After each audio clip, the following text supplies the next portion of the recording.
potentially tariffs? My thoughts on the layoffs at Mac? Deeply troubling. You know, Senator Boscola referenced that I was here in the Lehigh Valley a couple weeks ago talking about the tariffs and the tariff war that the president has started. My concern, as I outlined at the brewery that day, was really twofold. Number one, that costs are going to go up. And number two, that the private sector is going to keep capital in their pockets, meaning they're not going to invest in either their workforce or expanding their operations.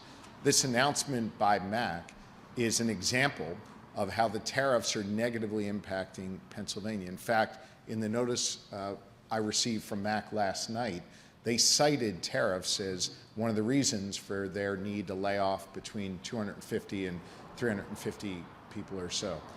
I think that's really unfortunate.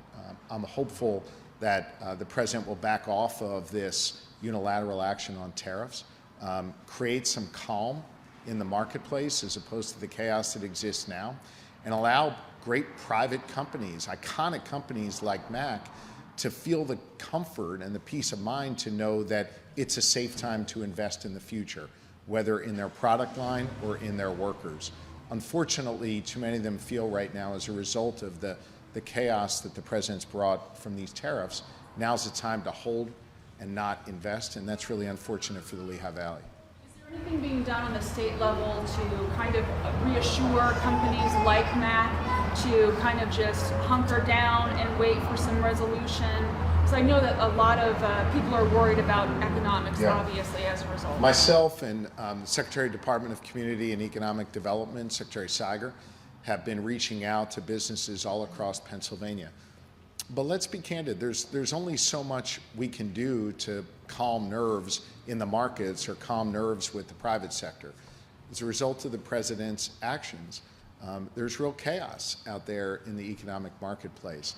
And there are no words that Secretary Siger and I can share with a private company, Mac or otherwise, here in Pennsylvania that can calm those national and international worries until the president either backs off these tariffs or makes changes to them to give people comfort to know that it's a good time to invest. I fear that we're going to see more like this. We're going to see more rising prices, more layoffs, more companies not investing in the future, and that's bad for the Pennsylvania economy. It's bad for the economy of this country.